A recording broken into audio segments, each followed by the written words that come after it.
يا أيها الذين آمنوا إذا قمتم إلى الصلاة فاغسلوا وجوهكم وأيديكم إلى المرافق وامسحوا برؤوسكم وأرجلكم إلى الكعبين. قال النبي صلى الله عليه وسلم: لا صلاة لمن لا وضوء له، او كما قال النبي صلی اللہ علیہ وسلم. سورہ نساء کی جو آیت کریمہ آپ کے سامنے تلاوت کی گئی، اس آیت کریمہ کے اندر اللہ رب العالمین نے وضو کا طریقہ بتایا اور فرمایا: اے وہ لوگوں جو ایمان لائے ہو، اذا قمتم الى الصلاۃ، جب تم نماز کے لیے کھڑے ہو، یعنی نماز پڑھنے کا ارادہ کرو، نماز کے لیے کھڑے ہو تو کیا کرنا ہے؟ فاغسلوا وجوہکم، اپنے ہاتھوں کو دھلو، وایدیکم الی المرافق، ہاتھوں کو کونیوں تک، فاغسلوا وجوہکم، اپنے چہروں کو دھلو، وایدیکم الی المرافق، ہاتھ کو کونیوں تک، وارجلکم الی الکعبین، اور پاؤں کو ٹخنوں تک، اور بیچ میں ہے سر کا مسح. سر کا مسح اور کان کا مسح کی جو ہے ایک ہی میں آ جاتا ہے. ٹھیک ہے، تو اب وضو کا طریقہ کیا دیتا ہے؟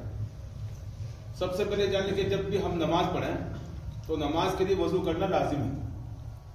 اللہ کے نبی صلی اللہ علیہ وسلم کا فرمان ہے: لا صلاۃ لمن لا وضوء له، جس کا وضو نہیں ہے اس کی نماز نہیں. ہم نماز بھی پڑھتے ہیں، وضو صحیح نہیں کیے تو ہم کتنی بھی نمازیں پڑھ لیں ہماری کوئی نماز ہی قبول نہیں ہوگی. تو سب سے پہلے چیز ہے وضو کرنا.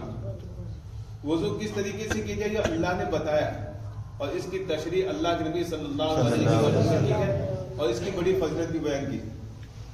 یہاں تک کہ اللہ کے نبی صلی اللہ علیہ وسلم کا فرمان ہے کہ جب آدمی وضو کرتا ہے، اپنے ہاتھ دھوتا ہے، تو ہاتھ سے جو پانی جھڑتا ہے، ہاتھ سے جو پانی گرتا نا دھونے کے بعد میں، تو اس کے ساتھ ساتھ اس کے گناہ بھی جھڑ جاتے ہیں. یہاں تک کہ ناخن کے اندر سے بھی جب پانی ٹپکے گا، ناخن کے اوپر پانی آئے گا، گرے گا، تو اس سے بھی گناہ جھڑ جائیں گے. تو یہ وضو کی فضیلت ہے. دوسرا، اللہ کے نبی صلی اللہ علیہ وسلم کا فرمان، قیامت کے دن ساری امتیں اکٹھے ہوں گی، شروع سے لے کر حضرت آدم علیہ السلام کی پیدائش سے لے کر آج تک، اور آج سے لے کر قیامت تک جتنے بھی انسان پیدا ہوں گے تمام کے تمام وہاں اکٹھا ہو جائیں گے. جب اللہ کے نبی صلی اللہ علیہ وسلم نے بیان کیا تو صحابہ کرام نے پوچھا کہ آپ اپنی امت کو کیسے پہچانیں گے؟ بھئی ہماری پارٹی کا کوئی آدمی ہے، ہماری گروپ کا کوئی آدمی، اس کو ہم پہچانے کیسے پہچانے؟ آپ نے جیسے باہر دیکھا ہوگا جہاں کئی جگہ کے لوگ اکٹھا ہوتے ہیں تو کوئی کسی کو ٹوپ اڑا دیتا ہے، کوئی شرٹ بنا دیتا ہے، کوئی کچھ کرتا ہے، کوئی کچھ کرتا ہے. دیکھا نہیں دیکھا؟ ٹیم آتی ہے کھیلنے کے لیے، اس کی الگ الگ وردی ہوتی ہے، ڈریس ہوتی ہے، تو وہ فلاں آدمی پہچان فلاں ٹیم کا یہ آدمی، فلاں ٹیم کا آدمی، فلاں دیش کا، فلاں دیش کا. تو اب وہاں پر اتنے لوگ اکٹھا ہوں گے ہم سوچ نہیں سکتے. یعنی جب سے اللہ نے دنیا بنائی، حضرت آدم علیہ السلام کو پیدا کیا، اس وقت سے لے کر قیامت تک جتنے بھی لوگ آئے سب کے سب ایک میدان میں جمع ہوں گے. تو اللہ کے نبی کو کوئی بھی آپ اپنی امت کو کیسے پہچانیں گے؟ تو اللہ کے نبی صلی اللہ علیہ وسلم سے ان کو وضو کے نشانات سے، وضو کے نشانے کی جو وضو کے اعضاء ہے، ہاتھ ہے، چہرہ ہے، یہ کونی کے ہاتھ ہو گئے، پاؤں، تو جو لوگ اچھی طریقے سے وضو کریں گے، وضو کی وجہ سے ان کے جو اعضاء ہے، جہاں جہاں وضو ہوتا ہے، دھوتے ہیں، وہ ایک دم چمکیں گے، ان کے نور ہوگا، روشنی ہوگی. جیسے آپ نے مثال دی کہ جیسے سفید گھوڑا کالے گھوڑوں کے اندر ایک براؤن کلر کا گھوڑا ہوتا ہے نا جو عام طور سے بھورا کلر کا ہوتا ہے، اس میں اگر کسی ایک سفید گھوڑے کو ڈال دیا جائے تو دو آدمی پہچان سکتے ہیں یہ گھوڑا میرا ہے. بالکل. تو ایسے ہی وضو کے جو وضو کرنے والے لوگ ہیں، وضو کر کے نماز پڑھتے ہیں، تو وضو کی وجہ سے ان کے جو ہاتھ، چہرہ، پاؤں جو ہے چمکیں گے. اس چمک کی وجہ سے اللہ کے نبی صلی اللہ علیہ وسلم پہچاننے کے لیے ہماری امت کے لوگ ہیں، یہ میری امت کے لوگ ہیں، ان کو الگ کر دیں گے. تو عرض کرنے کا مقصد یہ ہے کہ جس طریقے سے وضو کرتے ہیں، وضو کے ساتھ ساتھ جیسے جیسے پانی جھڑتا ہے اس کے گناہ بھی جھڑ جاتے ہیں.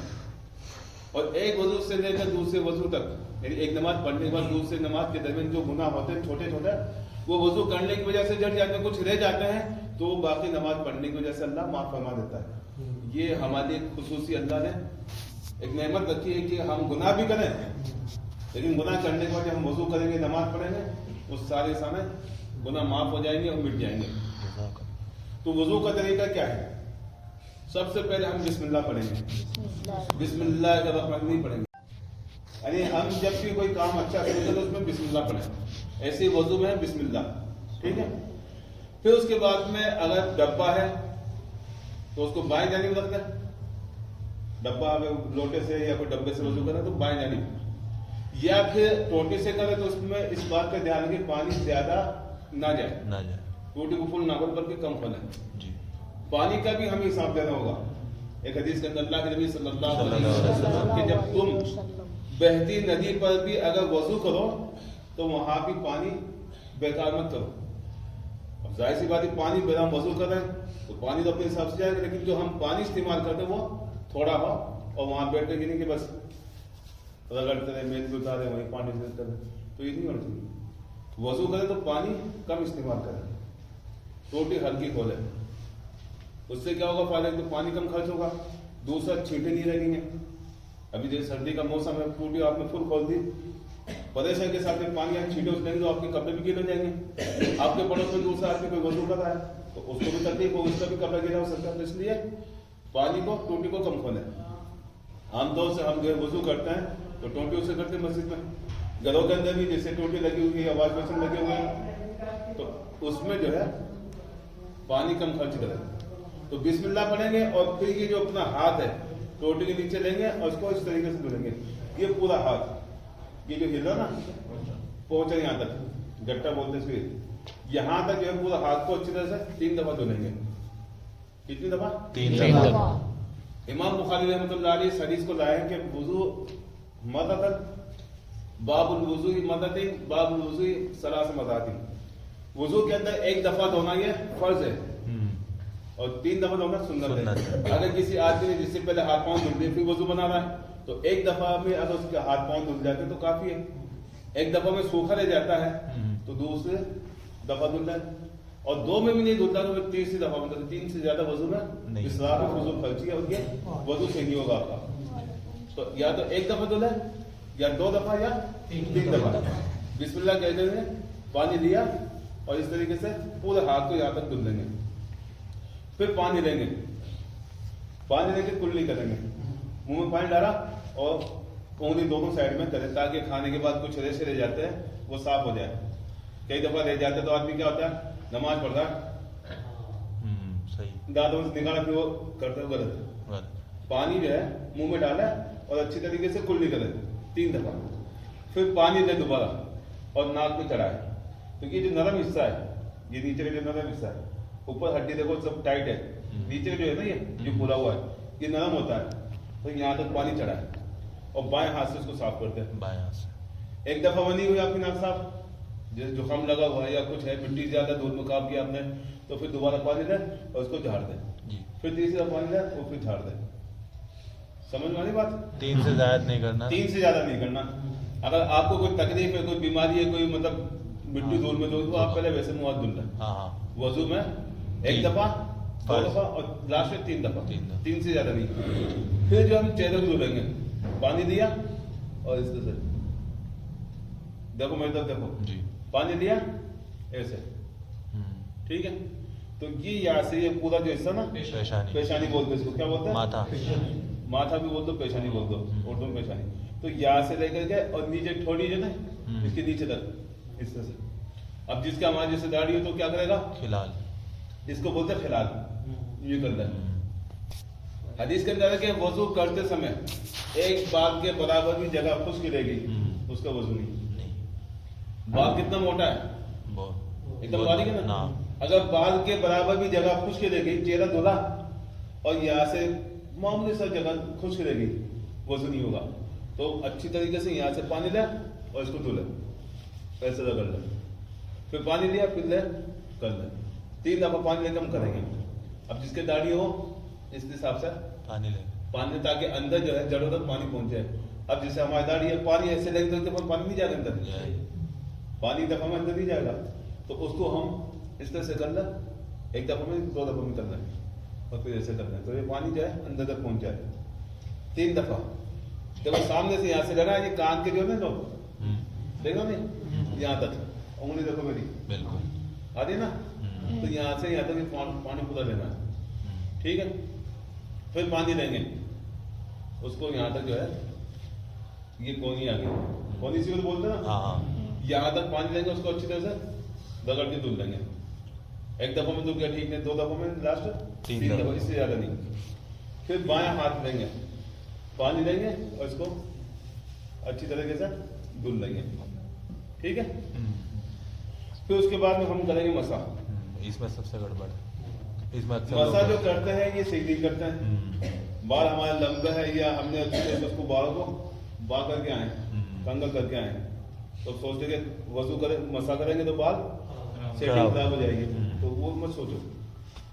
अगर बाल की सेटिंग के चक्कर में आप लोग, आपको वजू नहीं है, जब वजू नहीं है तो फिर नमाज नहीं। तो पानी लेंगे हम, उसको यहाँ शुरू करेंगे। देखो यहाँ जो पेशेंट है ना कनपटी, पानी लेने का भी तरीका इसमें, पानी लेंगे थोड़ा सा, ज्यादा पानी बस हाथ गिरा रहे, हाथ गिला थोड़ा पानी लिया, हाथ में सकर दिया।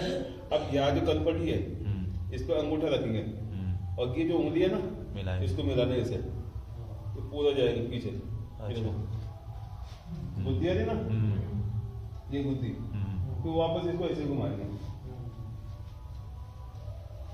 जैसे लेके गए थे, जैसे यहाँ से शुरू किया ना, पीछे ले गए, पीछे से वापस लाए, कान में नहीं करना, सिर्फ सर का, यानी पेशानी से शुरू करेंगे और लास्ट बुद्धि तक हम ले जाएंगे, बुद्धि से भी वापस लाएंगे।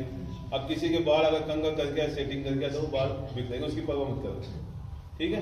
दोबारा कंघा रखो, उससे तो हाथ से ऐसे करेंगे, वापस जो है यहाँ लाएंगे, ठीक है। आगे बस फिर पानी थोड़ा सा लेंगे, इसको बोलते हैं शहादत की उंगली। क्या बोलते हैं? शहादत की उंगली। किसी को बोलते हैं सब बाबा, किसी को गाली देनी है तो बोलते ना तेरा ऐसा कर दो, तो अरबी में सब बाबा बोलते इसको। तो इसी को बोलते हैं शहादत की उंगली, 2 नाम इसके, शहादत की उंगली और सब बाबा। इस उंगली से जो है कान में उंगली डालेंगे, ठीक है। पानी भी थोड़ा गीला करके कान में उंगली डाल देंगे। उंगली से जो कान का अंदर का हिस्सा जो निशान पड़े हुए ना, के अंदर के जो निशान, उसमें घुमाएंगे और अंगूठे से बाहर का हिस्सा घुमा देंगे। अच्छा, ठीक है। उंगली को कान के अंदर, ताकि यहाँ कोई मिट्टी वगैरह हो तो साफ हो जाए। कान के अंदर डालेंगे इसको, इधर जो निशान पड़े हुए ना उनको घुमाएंगे और वापसी में जो अंगूठे को ऊपर, नीचे से ऊपर ले आएंगे, ये होगा हमारा कान का मसा। फिर उसके बाद में हम पाँव धुलेंगे। क्या धुलेंगे? पाँव का जो हिस्सा है हमारा, ये टखना जो है, टखने समेत धोना है, टखने से नीचे नहीं, टखने तक कम से कम। ऊपर धुलता है वो अलग बात है, लेकिन टखना तो आना ही चाहिए। ये टखना जो है धुलाई में आना चाहिए। उंगलियों में जो है ऐसे कर ले, खिलाल करना है, ताकि जो उंगली किसी की तो मतलब चौड़ी होती है, किसी की चिपकी हुई रहती है, तो अंदर पानी नहीं जाएगा। या गर्मी का मौसम, आप कहीं धूप में चल के आए, पसीना आ गया, या मिट्टी में चल गया तो अंदर मिट्टी रह जाती है, तो जब आप धुलेंगे पानी से तो क्या वो साफ हो जाएगी। उससे आपके जो उंगलियों के बीच में फंगस बोलते हैं, बीमारी होती है, तो गीला रहता है, सफेद हो जाता है, तो वो भी आपकी खत्म हो जाएगी। तो उंगलियों को चौड़ा करें यहाँ से पाँव की, और इस तरह से डाल करके उसको धुल दें। और एड़ी जो है ये खुश्क ना रहे, हम तो उसे जल्दी में वजू करते हैं तो एड़ी खुश्क रह जाती है, या कोड़ी खुश्क रह जाती है, थोड़ा मल ले एड़ी को भी, है ना। तो अच्छी तरीके से पाँव को इस हिसाब से कर दें और उंगली का ये ऐसा कर दें, ठीक है। तो पूरा यहाँ तक धुल दें, पहले दायां पाँव, फिर बायां पाँव लिया और पानी से पूरा इसको अच्छी तरह धुल दिया। ये हो गया हमारा वुजू। हजरत आयशा रज़ी अल्लाह ताला अन्हा ने अपने भाई अब्दुर्रहमान को देखा, वुजू बनाई और एड़ी उनकी खुश्क रह गई। हम भी जैसे कहीं होते हैं तो क्या होता है, टखने के नीचे जो हिस्सा ना इस साइड का, ये जो हिस्सा है ये अक्सर सूखा रह जाता है जल्दीबाजी में। तो अल्लाह नबी सल्लल्लाहु अलैहि वसल्लम एडियो के लिए वैर हिलाकत है, एडियो के लिए वैर हिलाकत है, बर्बादी। क्यों? जब वो खुश्क रह जाए वजू में, तो इसको खास तौर से ध्यान रखिए। वजू में हमारा कोई भी हिस्सा, चाहे चेहरे का हो, कोहनियों तक का हो या पाँव का हो, कोई भी हिस्सा खुश्क ना रहे, सूखा ना रहे। अगर खुश्क रह जाएगा हमारी वजू नहीं होगी, और जब वजू नहीं होगी तो फिर हमारी नमाज नहीं होगी। अच्छा, अब वजू के बाद की दुआ है, शुरू में हम पढ़ेंगे बिस्मिल्लाह, बिस्मिल्लाहिर्रहमानिर्रहीम नहीं पढ़ेंगे, सिर्फ बिस्मिल्लाह। वजू के बाद अशहदु अल्लाह इलाहा इल्लल्लाह अशहदु अल्ला इलाहा इल्लल्लाह वहदहु ला शरीका लह वहदहु ला शरीका लह व अशहदु अन्ना मुहम्मदन अब्दुहु व रसूलुहु अल्लाहुम्मा इजअलनी मिनत तव्वाबीना वजअलनी मिनल मुततहिरीन। ये वजू के बाद की दुआ अल्लाह के नबी सल्लल्लाहु अलैहि वसल्लम ने सिखलाई है। इस दुआ को याद करना है, जब भी हम वजू बनाएं तो इसी तरीके से वजू बनाएं। इसका तर्जुमा अशहदु अल्लाह इलाहा इल्लल्लाह, मैं गवाही देता हूँ कि अल्लाह के अलावा कोई हकीकी माबूद नहीं है। दुनिया के अंदर बहुत से माबूद बनाए, हकीकत में जो है अल्लाह ही माबूद है। अशहदु अल्लाह इलाहा इल्लल्लाह, अल्लाह के अलावा कोई माबूद नहीं है। वहदहु ला शरीका लह, वो अकेला है, उसका कोई शरीक नहीं है, यानी उसका कोई पार्टनर नहीं है, अकेले। वो अशहदु अन्ना मुहम्मदन अब्दुहु व रसूलुहु, और मैं गवाही देता हूँ कि अल्लाह के रसूल मोहम्मद सल्लल्लाहु अलैहि वसल्लम के बंदे और रसूल है। मोहम्मद सल्लल्लाहु अलैहि वसल्लम अल्लाह के बंदे और रसूल है। अल्लाहुम्मा इजअलनी, अल्लाह तू मुझे बना दे, मिनत तव्वाबीन, तौबा करने वालों में से, वजअलनी, और मुझे तू बना दे, मिनल मुततहिरीन, पाकी और तहारत हासिल करने वालों में से। तो इस दुआ का ये मतलब होता है, ठीक है। इस दुआ को सभी याद करने की कोशिश करें। जिसको आता है वो याद करना, और जिसको नहीं आता है तो वो सीखे। सीखने के लिए हमने एक प्रोग्राम शुरू किया है, यहाँ भी शुरू किया था कि जिनको कुछ नहीं आता है वो आए और शुरू से हम उनको पढ़ाएंगे। इल्म के अंदर कोई शर्म नहीं है। मैं खुद दिल्ली के अंदर पढ़ा हूँ, 1990 की बात है, 1998 की, 1998 के अंदर हम दिल्ली के अंदर पढ़ने के सऊदी का या गर्दन का मसा हदीस से साबित नहीं है। सर का मसा है घुटने तक, लेकिन गर्दन का जो मसा है वो सही नहीं है, वो आपको नहीं करना। समझ गए? गर्दन का मसा नहीं है। फिर कानों का मसा करना, पानी लिया, कान में उंगली डाली है, शहादत की उंगली इसको बोलते हैं, दोनों को उंगली डाल के अंदर का जो हिस्सा है उसको घुमाएंगे, बाहर का जो हिस्सा उसको अंगूठे से नीचे से ऊपर ले आएंगे। फिर उसके बाद दाहिने पांव, उसको उंगलियों को खिला ऐसे करेंगे ताकि पूरा जो पाँव धुल जाए। पहले दाहिना, फिर बायां पाँव धुलने के बाद कुछ लोग कहते हैं अशहदु अल्लाह इलाहा इल्लल्लाह, आसमान की तरफ नजर उठाते हैं, दुआ पढ़ते हैं शहादत की उंगली से। हाँ, तो वो चीज गलत है, वो भी सारी है। वजू बनाने के बाद दुआ है अशहदु अल्लाह इलाहा इल्लल्लाह वहदहु ला शरीका लह व अशहदु अन्ना मुहम्मदन अब्दुहु व रसूलुहु अल्लाहुम्मा इजअलनी मिनत तव्वाबीन वजअलनी मिनल मुततहिरीन। ये दुआ साबित है। वजू बनाते वक्त भी कुछ लोगों को आप देखा होगा कि हाथों में वजू दुआ पढ़ रहे हैं, फिर चेहरा धो रहे हैं दुआ पढ़ रहे हैं, फिर हाथ धो रहे दुआ पढ़ रहे हैं, पाँव धो रहे दुआ, हर बार ये हदीस से साबित क्या है? शुरू में बिस्मिल्लाह और बाद में दुआ। इस तरीके से आप वजू करें, इंशाल्लाह आपके जो गुनाह है वो पानी के साथ साथ में जट जाएंगे। दूसरी बात, वजू करने के बाद मतलब हम क्या करते हैं, कोई कपड़े से तौलिए से हाथ में पूछ लेते हैं, नहीं पूछना चाहिए। मेडिकल साइंस की तरफ सब भी बैठे हुए कि जो हमारे जो ये चमड़ा है इसमें बारीक बारीक सुराख है, बिल्कुल अभी नहीं पता चलता, लेकिन दूरबीन से देखोगे तो पता चलेगा, बाहर आता है, ठीक है ना। तो बारीक बारीक सुराख होते हैं, जब हम तौलिए से इसे रख देंगे ना तो क्या होगा, सुराख बंद हो जाएंगे। पसीना जैसे गर्मी में आता है ना, तो चमड़ा का हम ये देखें पैक है पूरा, अगर ये पैक है कपड़े की तरह जैसे फिक्स है, तो फिर पानी कहाँ से निकलता है? वो जो बारीक बारीक सुराख है ना, उसी से वो शरीर का पानी निकलता है, गर्मी निकलती है। तो उसको जो है तौलिए से ना पूछे, ये एक बात का खास ध्यान रखें। दूसरी हदीस जो आती है कि वजू के पानी के साथ जब टपके पड़ते हैं तो उससे गुनाह जड़ जाते हैं। पानी आपके हाथ में लगा हुआ है, आपने क्या किया, तौलिए से पूछ दिया तो हदीस के भी खिलाफ हो गया, ठीक है।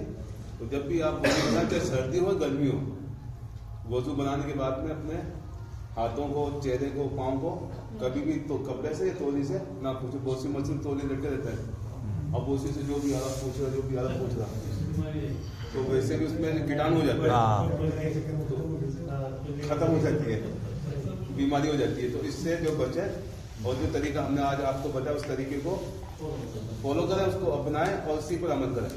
अल्लाह हमें देखो करने को पैदा करे। और कुछ लोग है ना, कुछ लोग जैसे मगरिब, सर्दियों का मौसम है, मगरिब में वुजू कर ली, फिर उसी वुजू से ईशा में नमाज पढ़ रहे हैं। मैंने बहुत लोगों को करते थे, खासकर औरतों को, घर में जो औरतें होती है ना वो, और कुछ नौजवान भी। और एक बार मैंने क्या किया, नगीना मस्जिद की बात है, फजर में बहुत सर्दी लग रही थी, तयम्मुम करके फजर की नमाज पढ़ ली। जैसे हमारे उस्ताद को पता चला, दोबारा वजू करके दोबारा नमाज पढ़ाई। तो तयम्मुम कब कर सकते हैं और वजू किन चीजों से खारिज हो जाता है, मुख्तसर बता दें। देखिए, वजू सोने से टूट जाता है। आदमी सो गया, जैसे भी आप लोग बैठे हुए हो, ऐसे नींद आती है कई दफा, जुम्मा के हम बैठे हुए हैं, हाथ मतलब पाँव ऐसे मोड़ करके या आपकी तरफ पला की मार के ऐसे बैठे हुए हैं। अब सुनते सुनते ऐसा है, तो उसमें वजू नहीं टूटता है। आपको खर्राटे आ गए, आपको खर्राटे आ गए, बैठे बैठे वजू टूट जाएगा। आप सो गए, पता नहीं हमें कौन आया कौन गया, वजू टूट जाएगा। पेशाब आपका आ जाए, लेटिंग आप जा करके आए, वजू टूट जाएगा। जिसमें से ज्यादा खून बह जाए, जैसे कोई खून सी है, आपने जहां से तो मामूली सा खून आता है, उसमें वजू नहीं टूटेगा। ज्यादा खून बह जाए तो वजू टूट जाएगा। इस तरह से उल्टी आ जाए, मामूली जैसे कई दफा खट्टी डकार आती है ना खाना खाने बाद में, उससे वजू नहीं टूटेगा। ज्यादा उल्टी आ गई तो उससे वजू टूट जाता है। तो ये चीजें वजू को कौन कौन सी चीजें टूटेगी, किस चीज से वजू टूटेगा? नींद से। नींद से, यानी नींद आ जाए, खराटे में भी नींद आती है तभी होता है, तो नींद आने से वजू टूट जाएगा। दूसरा, पेशाब पखाना करने से वजू टूट जाएगा, और ज्यादा उल्टी आने से वजू टूट जाएगा। रिया खारिज होने से, हवा खारिज हो जाए तो उससे वजू टूट जाएगा। और ऊंट का गोश्त जब खाते हैं तो उसमें अल्लाह के नबी सल्लल्लाहु अलैहि वसल्लम फरमाते, तुम खाना कुछ भी खा लो वजू करने के बाद में। इसका आमतौर से जैसे हम रमजान का महीना है, इफ्तारी के लिए बैठ जाते हैं, दावत होती है, घर में बैठ के, जब किसी मस्जिद में बैठ के पार्टी में, अब क्या करते, वजू बना बना के आके बैठ के खाया, खा करके कोल्ड के नमाज चले गए, तो वहाँ वो जायज है, कर सकते हैं। यानी वजू के बाद कुछ खा पी सकते हैं।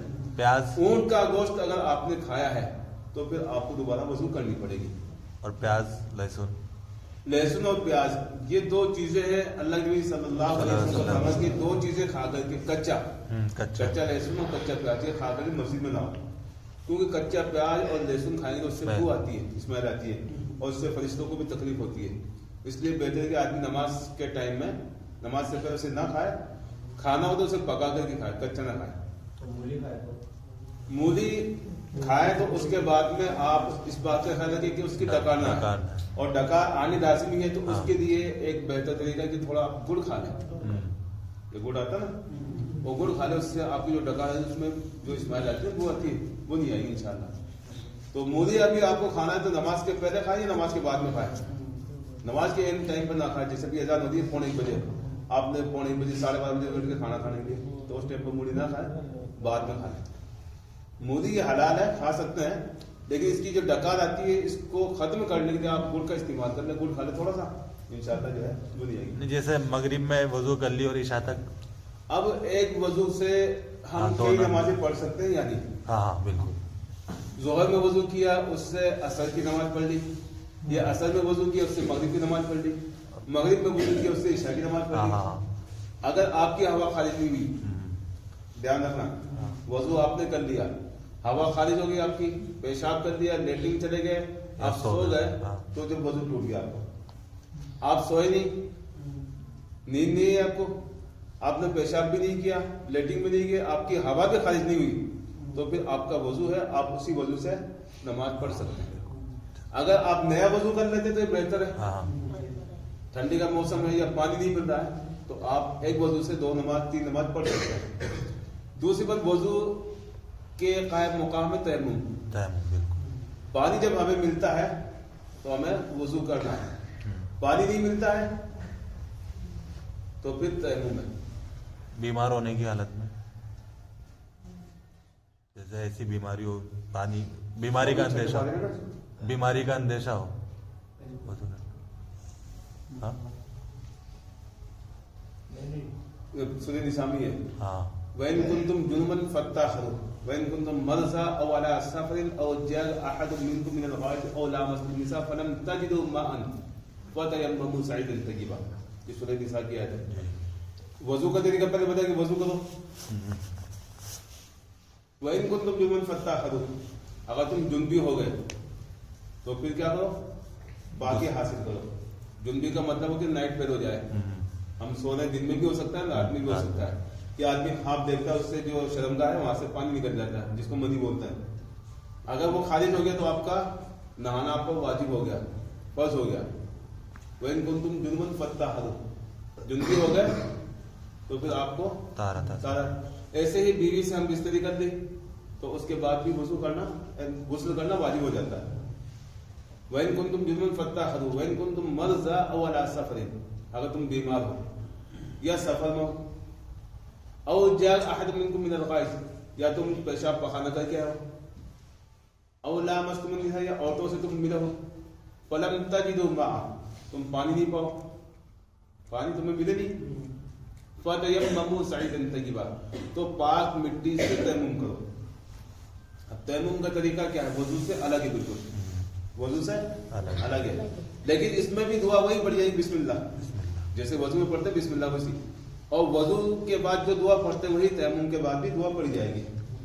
तयम्मुम का तरीका क्या है, दोनों हाथों को जमीन पर ऐसे मारो, ठीक है, मिट्टी पाक होनी चाहिए, दौड़ पर गए वहां वजू पर वो नहीं होगा, पाक मिट्टी हो, साफ हो, सूखी हो, उस पर ऐसे हाथ मारेंगे, बिस्मिल्लाह कहेंगे कि हाथ ऐसे मारेंगे, दिख रहा सबको, बिस्मिल्लाह कहेंगे, जमीन पर हाथ मारेंगे। अब अगर ज्यादा मिट्टी लग गई है तो उसको थोड़ा झड़का है, बिस्मिल्लाह पढ़ के हाथ मारा और इसको पहले झड़का दिया, हल्का से झड़का दिया, और ये जो है ऐसे कर दिया एक दफा, ठीक है। फिर कुंडली नहीं करनी, नाक नहीं साफ करनी, सिर्फ उसको जो है अपने चेहरे पर फेर दिया, मिट्टी मारी, हाथ मारा, झड़का लिया, पहले इसको जो है हाथ मसल लिया, उसके बाद में चेहरे पर फेर दिया, एक बार चेहरे पर फेर दिया, और ये आपका तयम्मुम हो गया। अब ना हाथ धोने हैं, ना पाँव, मतलब हाथ नहीं फेरना, ना पाँव पर फेरना, ना मसा करना। तयम्मुम में सिर्फ बिस्मिल्लाह पढ़ के हाथ जमीन पर रखो, ऊपर उठाओ, अगर ज्यादा मिट्टी लगी तो हाथ थोड़ा सा हल्का झटका दो, पहले जो है हाथ को यहाँ तक मसल दो, उसके बाद चेहरे पर करना, ये तुम्हारा तयम्मुम हो गया। अब तयम्मुम कब करना चाहिए, जब आदमी को या तो कोई बीमारी हो, या सफर में है पानी नहीं मिलता है, या गांव के अंदर है और वहां पानी ना मिले। हमारे देश में पानी की खूब फरावानी है, कई जगह ऐसी जहाँ पानी नहीं मिलता है, खेत में चले गए, जंगल में, वहां पानी नहीं मिलता, तो मिट्टी से हम तयम्मुम करें और नमाज का वक्त हो तो हम नमाज पढ़ेंगे। उसी हालत में अगर कोई आदमी सो गया सफर में, जैसे हम जा रहे हैं, ट्रेन में जा रहे हैं, बस में जा रहे हैं, किसी आदमी नाइट फेल हो गया, यानी एहतराम हो गया, अब वहां पानी कहाँ ढूंढेगा, पानी मिल नहीं रहा, ट्रेन में जैसे चल रहे हैं, सो गए, नाइट फेल हो गया, अब पानी तो वहां मिलना नहीं, तो जहाँ स्टेशन पर गाड़ी थी वो मिट्टी का हम तलाश करें, मिट्टी मिल जाए, हम उससे तयम्मुम कर लें, और तयम्मुम करने के बाद हम नमाज पढ़ सकते हैं। और जैसे ही हमें पानी मिलेगा, पहले फुर्सत में हम गुस्ल करेंगे, उसके बाद नमाज पढ़ेंगे। जो बीच में हमने नमाज पढ़ी है, जैसे मान लो जोहर के टाइम हम सो गए, बीच में 3 बजे 2:30 बजे उठे, पता चलेगा हमारा कपड़ा खराब हो गया, अब वहां पानी तलाश करेंगे, पानी नहीं मिलता, तो वहां पाक मिट्टी लें, वो तयम्मुम करें, नमाज पढ़ लें। हम पहुंच गए इशा में अपने मुकाम पर, तो वहां पानी भी है, तो वहां जाके पहले हम गुस्ल करना और इशा की नमाज पढ़ लेंगे। असर मगरिब की जो नमाज आपने पढ़ी है उसको दोबारा पढ़ने की जरूरत नहीं है। तो बीमारी की हालत में या सफर की हालत में जब पानी नहीं मिलता है तो वहां तयम्मुम कर सकते हैं।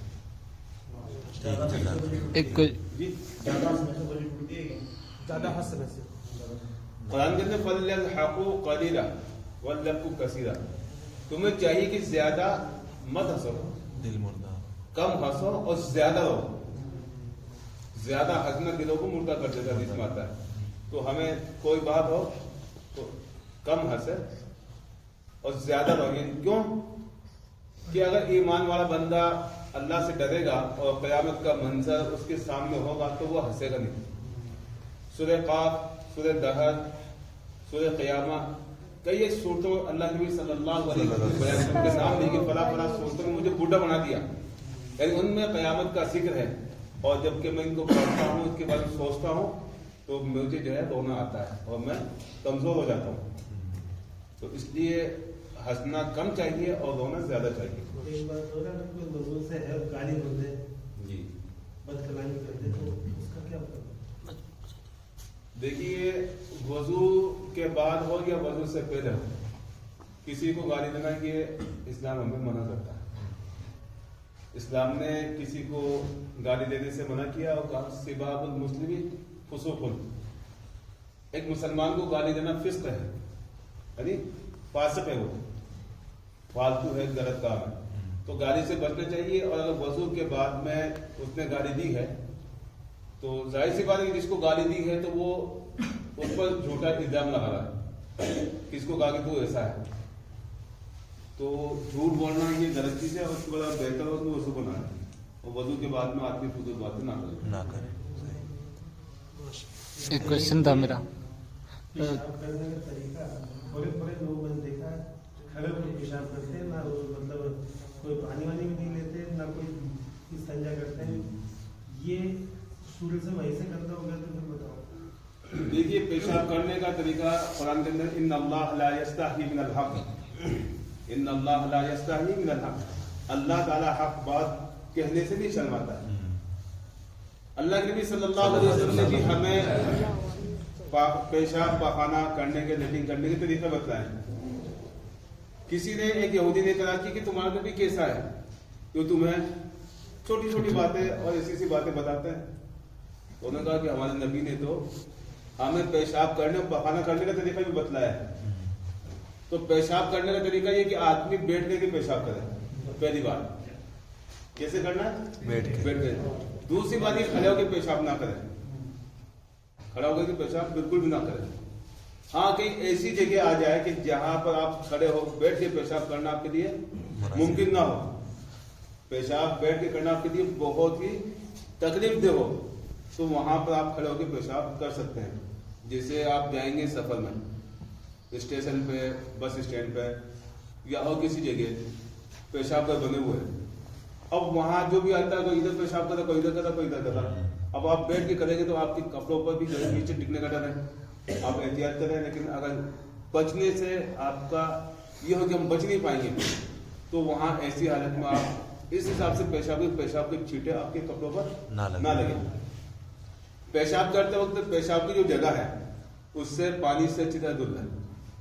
پیشاب کی جو جگہ ہے اس سے اچھی طرح سے دھل ہے تاکہ پیشاب کا جو قطرہ ہے وہ آپ کے کپڑوں میں نہ لگے. کپڑے میں لگ گیا تو پیشاب کپڑے میں لگ کے کیا ہوگا؟ کپڑا ناپاک ہو جائے. جب ناپاک کپڑا ہوگا آپ کی نماز صحیح ہوگی. تو پہلی بات ہے کہ آدمی بیٹھ کے پیشاب کرے، ٹھیک ہے، اور اس میں پانی سے استنجا کرے. پانی نہیں ملتا ہے تو مٹی کا ڈھیلا لے اور ڈھیلے سے جو پیشاب کی جگہ اس کو خشک کر دے. یہ پیشاب کی جو نلکی ہوتی ہے نا وہاں پہ اس کو اسے ٹچ کرے تاکہ جو پانی پیشاب کے جو قطرے ہیں اس مٹی سے سوس لے. وہ تو 1 3 5 آپ کے اوپر ہے کہ کتنا آپ استعمال کرتے ہیں. ایسے ہی لیٹنگ جب جاتے ہیں پانی نہیں مل رہا ہے تو پتھر نہیں استعمال کرنا ہے، لیڈ استعمال نہیں کرنی ہے، کوئلہ استعمال نہیں کرنا، پتھر نہیں کرنا، مٹی کے ڈھیلے وہ آپ تلاش کریں. مٹی کے ڈھیلے مل جائے تو جو لیٹنگ کی جگہ اس کو اچھی طرح سے صاف کر دیں اور وہ آپ کو پانی کی جگہ کام کرے گا. تو پیشاب کیسے کرنا ہے؟ بیٹھ کے کرنا ہے، کھڑا نہیں کرنا، استنجا کرنی ہے. یعنی پانی جو پیشاب کی جگہ اس کو دھلنا، یہی استنجا کہلاتا ہے. ٹیشو پیپر استعمال کرتے ہیں. دوسرے یہ کہ اگر ڈیرا ہمیں نہیں مل رہا ہے تو ٹیشو پیپر ایک ہوتا ہے پانی سوچنے والا، ایک تو ہوتا ہے ویسے جو پانی نہیں سوچتا ہے اس کو گیلا کرتے وہ چپک جائے گا، گیلا ہو جائے گا. اور ایک ہوتا ہے پانی سوچنے والا. اگر وہ کہیں سفر میں آپ ہیں اور ڈیرا نہیں مل پاتا ہے تو آپ ٹیشو کا بھی استعمال کر سکتے ہیں. دوسرا قبلے کی طرف منہ کر کے پیشاب نہیں کرنا ہے، نہ لیٹرین کرنی ہے. جیسے قبلہ ہے، اب میں چاہوں تو پیشاب کروں نہیں کر سکتے. قبلے کی طرف پیٹ کر وہ بھی غلط ہے. ہاں اگر کوئی دیوار وغیرہ تو وہاں کر سکتے ہیں، لیکن عام طور سے آپ اتر دکن منہ کر کے پیشاب کریں. ٹھیک ہے. अल्लाह के नबी सल्लल्लाहु अलैहि वसल्लम की हदीस है कि आपने खड़े होकर के पेशाब किया, लोग इसको देख कि खड़े होकर पेशाब कर सकते हैं, तो वहां जो आपने पेशाब किया है, क्यों किया कि वो कूड़े की जगह थी, उल्टी थी, और वहां पे जब आप बैठ के पेशाब करते पानी जो पेशाब का आएगा तो आपके कपड़ों पर लग सकता था, इसलिए आपने वहां मजबूरन खड़े होकर पेशाब किया। तो कई ऐसी जगह है जहां हम बैठ के पेशाब नहीं कर सकते, वहां खड़े होकर आदमी पेशाब कर सकता है, लेकिन बेहतर और अक्सर पेशाब बैठ के करें, और ये जो पाँव का हिस्सा है इस हिसाब से बैठे, यानी खड़े होकर के जो आगे का जो पंजा है इसको जमीन पर रखकर एडी उठा ले, उससे क्या होगा, मेडिकल साइंस भी कहती है कि इससे पेशाब पूरा जो आपका प्रेशर अच्छा था। इस हिसाब से बैठोगे ना हाँ, तो पूरा पेशाब नहीं आएगा, कचरे दे जाएंगे, और इस हिसाब से करोगे ना पाँव को उठा के देखना पड़ता, यानी पंजा जो है वो जमीन पर टिका रहे और एडिया उठी रहे, तो इससे क्या हो, पूरा पेशाब आपका बाहर आ जाएगा। पेशाब करने के बाद पानी से उसको जगह को धुल रहे, पेशाब की जो नलकी है उसको धुल रहे, इस्तिंजा कर रहे, उसके बाद में उसको हदीस में 3 दफा ऐसे खींच रहे, ताकि जो नलकी पाइप होता ना उसमें कुछ पेशाब रहे तो वो बाहर निकल जाए, उसके बाद फिर आप पानी से धुल रहे, और उसके बाद भी थोड़ा ऐसे झड़क रहे, ताकि अगर पानी का कोई टपका हो आपके कपड़ों में नहीं लगे।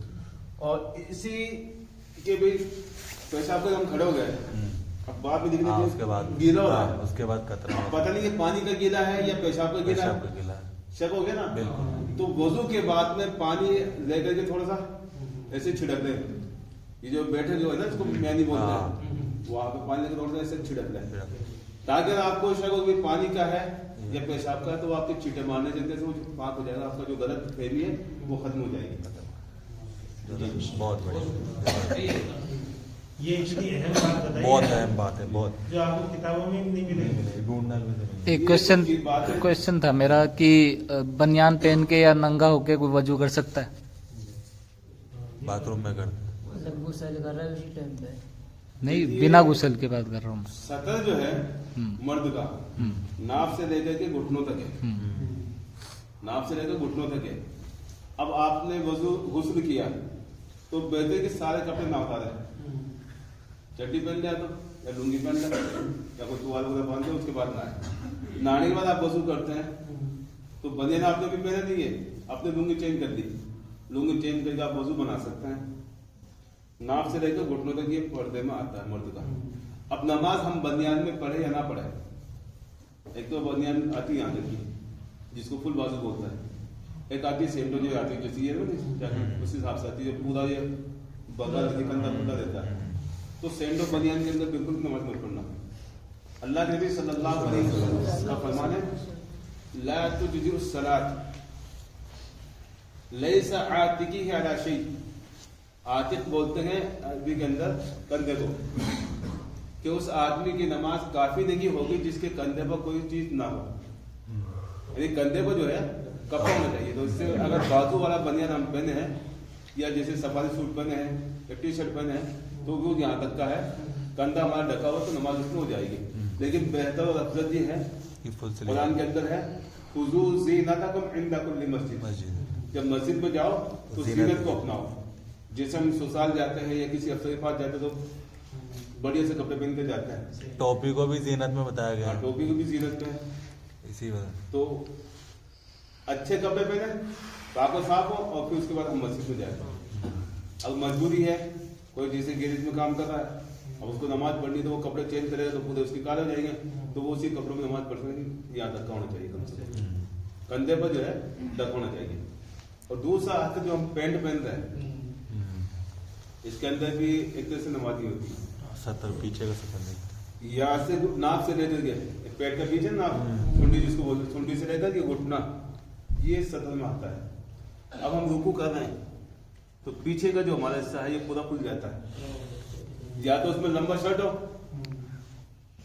लंबा जो शर्ट हो ताकि पीछे का जो हिस्सा है ना कमर का वो दिखे, कमर के नीचे का जो हिस्सा है अंडरवियर भी ऊपर तक हो तो अंडर, जैसे अंडरवियर भी ऊपर तक हो और पैंट खिसक जाए। नाप जो है ना, नाप के इसका आप पूरा गोलाई में ले लीजिए, जैसे यहाँ बेल्ट बांधते हैं तो उसको नाप से के नीचे का जो हिस्सा है वो जाकेट नाप नहीं, वो अंडरवियर से भी हो रहा है, मतलब अंडरवियर तो इतनी टाइट है कि आ रही है यहाँ तक, नाप तक आ रही है, लेकिन पैंट नीचे है तो देखो पैंट चाहे ऊपर हो या नीचे हो, हाँ अगर आपका ये जो सूरी बोलते हैं कूदे, हाँ कूदे का हिस्सा जाहिर होता है जाहिर होता है, तो फिर नमाज नहीं होती। अक्सर जवानों का कूड़े का हिस्सा जाहिर होता जाहिर हाँ होता है। अक्सर जवानों तो पैंट कोई भी दो, हाँ पैंट के ऊपर आप कपड़ा जो है शर्ट लंबा पहन दो, पैंट को अंदर जो कपड़ा इन करते ना वो इन मत करो, बाहर रखो जैसे अभी हमारे बाहर है वैसे कर लो, ताकि कपड़ा थोड़ा लंबा होगा तो झुकेंगे ना तो हमारे जो पूरे के और ये जो कमर के बीच का जो हिस्सा वो नहीं दिखेगा। जज़ाक। एक सवाल ये था कि जैसे हमने वजू की और वजू के बाद में हमने कपड़े चेंज कर लिए तो क्या वजू टूट जाएगी? देखिए वजू करने के बाद आपने कपड़े चेंज किए, हम्म, वजू के बाद आपने कपड़े चेंज किए, शर्मगाह के ऊपर आपका हाथ नहीं जाना चाहिए। मैं ये जैसे पहना हूं कपड़े, इसको मैंने निकाला, दूसरा लुंगी पहले पहन ली, हाँ। तो उसको नाड़ा खोल के नीचे डाल दिया, पैंट है तो उसको खोल के नीचे डाल दी, लुंगी बांध ली, फिर दूसरा कपड़ा दिया उसको पहना और उसको बांध ली, लुंगी खोल दी मैंने। हाँ अब अगर शर्मगाह पर ऐसे हाथ लगता है नंगे पर ऊपर से टच होता है, हाँ हदीस है कि जो आदमी ज़कर यानी शर्मगाह को छुए फल यतवज़्ज़ा, उसे चाहिए कि वो शुक्र। तो अगर हमारा नंगे शर्मगाह पर हाथ चला जाता है तब तो हमें वजू टूट जाएगा, दोबारा वजू करना पड़ेगा, और अगर कपड़े के ऊपर से हाथ जाता है तो उसमें वजू नहीं टूटेगा। तो वजू करने के बाद कपड़े चेंज करें, लेकिन उसमें ध्यान ये रखें कि हमारी जो शर्मगाह है यानी जो पेशाब की जगह और लेटरिन की जगह वहां पर हमारा हाथ ना जाए। नंगे पर ना जाए, कपड़े के ऊपर से जाए कोई मुश्किल नहीं, लेकिन खाली जो है उस पर ना जाए। अगर किसी का हाथ वजू करने के बाद भी खुलती चल रही है, उसने हाथ ऐसे कर लिया, कपड़े के ऊपर से कोई मुश्किल नहीं है, लेकिन कपड़े के अंदर से कर लिया, नंगे पर हाथ लगा दिया, टच हो गया तो फिर उसका वजू टूट गया, उसको दोबारा वजू करना पड़ेगा। और जो कपड़े बदल रहे हैं अगले वाले उनको भी ध्यान रखना चाहिए, पाक है वो कपड़े बदल रहे हैं। एक क्वेश्चन ये था कि 4 इमाम में से मैं नाम भूल रहा हूँ, शायद इमाम शाफी, हम हाँ, तो उनमें से एक का कहना ये है कि अगर तुमने औरत को हाथ भी लगाया तो वजू टूट जाएगा, जबकि ऐसा होता है कि नहीं? इसकी मतलब देखिए इमाम जहाँ तक उनका मसला है, हाँ कुरान और हदीस की बात उनकी बात कुरान और हदीस के मुवाफिक हो, हम उसे मानते हैं और लेते हैं, अमल भी करते हैं। इमामों की बात कुरान और हदीस के मुताबिक हो, क्या वो किसी भी इमाम की हो, हम उसे मानते हैं, उस पर अमल करते हैं। जहां जो बात इमाम की कुरान और हदीस के खिलाफ हो, उससे टकराती, उसे हम नहीं मानते। लेकिन अब दूसरी बात की औरत को छूने से वजू टूटता है या नहीं टूटता है? हदीस के अंदर आता है कि अल्लाह के नबी सल्लल्लाहु अलैहि वसल्लम वजू करने के बाद बोसा दिया करते थे, तो जब औरत का बोसा तो जैसे उसको छूना पड़ेगा, तो उससे वजू नहीं टूटता। इसी तरीके से रोजे की हालत में अगर कोई आदमी अपनी बीवी का बोसा रहता है या मिल के साथ में सोते हैं, छेड़खानी नहीं करते, आराम से सो जाते हैं, छेड़खानी भी वो कर सकते कि अपना आप को कंट्रोल उसका हो। हज़रत आयशा रज़ी अल्लाह तआला अन्हा कहती कि कान नबी सल्लल्लाहु अलैहि वसल्लम युक़ब्बिलु व हुवा साइम, आप बोसा लेते थे साल के, आप रोजे सोते थे, तो वहां की बताएगी कि अगर आदमी अपने नफ्स पर कंट्रोल रख सकता है तो बीवी के पास में बैठ के बातचीत भी कर सकता है, सो भी सकता है, उससे छेड़खानी कपड़े के ऊपर जो है वो कर सकता है। लेकिन अगर कंट्रोल नहीं है, उसका शहवत भड़क जाती है, वो आदमी फिर जो डिस्चार्ज हो जाता है, ये उसका जो मनी निकल जाती है, तो ऐसा रोजे की हालत में नहीं करना चाहिए। लेकिन आपने जो सूरह निसा की आयत पढ़ी उसके अंदर ये भी तो लिखा हुआ है कि अगर आपने औरत को छुआ, और लामसुल निसा यहाँ मतलब छूने से वो नहीं है, छूने से मतलब कि हम बिस्तरी की अल्फाज जो है कुरान के अंदर कई ऐसे की जो हदीस के अंदर भी कि इशारा में किनारे में होता है, उसका मतलब दूसरा होता है। लम्स के मानो तो छूना, पकड़ना, लेकिन वहां लामसुल निसा का मतलब है कि तुम औरत से हम बिस्तरी करो, ये।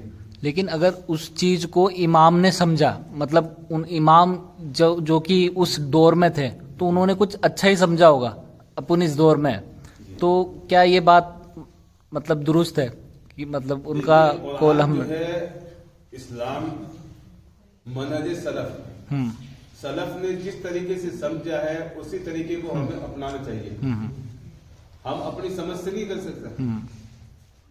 अपनी समझ से क्या है, तयम्मुम में हाथ धो रहे, चेहरा धुलना खाली, वजू में पूरा धुलना है, हाथ भी धुलना, चेहरा भी, कोहनी भी, ये भी, और पाँव भी धुलना है। मसा करते हैं मोजों पर, सर्दियों का मौसम जुराब पहनते हैं, तो जो आमतौर से जो जुराब जैसे पतले वाले हैं इन पर मसा नहीं होता है। मोटे मोजे हो या चमड़े के हो उस पर मसा होता है। अब मसा कहाँ होना चाहिए, हमारे अंदर क्या कहती है, सिर पे मसा यहाँ होना चाहिए, तली पे, क्योंकि मिट्टी पे तो नहीं चल रहे ना, हम चल रहे घूम रहे, तो क्या हो रहा है, हमारा यही तो टच होता है ना जमीन में। तो हम अगर मसा करते तो कहाँ करना चाहिए, हमें अकल ये कहती नीचे होना चाहिए, लेकिन हदीस में ऊपर के हिस्से को ऐसे पूछ लो, ऐसे करो, तुम्हारा मसा हो जाएगा और वो धुलना नहीं पड़ेगा। लेकिन शायद उसमें क्या लगती कि वजू करके वो पहने हो, यानी कि सुबह 9 बजे पहनता है, हम लेटिंग जाके आए, पेशाब भी कर लिया, फिर पहन लिया, फिर जोर में गैस ठंडी है, अपने कोट निकाला, इस पे मसा कर लिया, वो गलत है। वजू करने के बाद पहने, वजू करने के बाद पहने, फिर उस पर मसा कर सकते हैं। अब मसा हमारी अकल तो ये कि नीचे करें, क्योंकि मिट्टी तो नीचे लग रही ना, लेकिन कुरान हदीस क्या करिए कि उसको ऊपर से ये जो हिस्सा ना इस पर मसा कर दो जी, माशाअल्लाह। तो बहुत सी चीजें कि जो उन्होंने अपने इल्म के मुताबिक समझा, बहुत सी बातों को उन्होंने सही कराया, लेकिन आज जो है तहकीक का जमाना है और बड़े बड़े उलमा ने इनकी तखरीज की है, उनके पूरे हवाले और पूरी जांच पड़ताल की है। तो उस एतबार से जो हमें दौर हाजिर में जो बड़े बड़े उलमा है, जो जिन्होंने पुराने जो लोग थे उनके तरीके को समझा है, उसी तरीके से हमें समझना चाहिए। कुरान ने जो ला मुस्लिम निसा कहा है, तुम औरतों को छुओ, तो वहां मकसद छूने का हम किस तरीका है। इतना काफी। अच्छा, अब एक बात सुन लीजिए, 10 बजने वाला है, फोन 10 आइंदा शनिचर को जब मीटिंग हो तो अपने साथियों को लाने की कोशिश करो, उन नौजवानों को जिनकी शादियां हो चुकी है, जिनके बच्चे हैं, और वो जो जवान है, ये छोटे छोटे बच्चों को नहीं लाओ कोई बात नहीं, लेकिन बड़ों को लाओ, ताकि उनको हम गुस्ल का तरीका बताएं कि गुस्ल कैसे किया जाता है। जब आदमी नापाक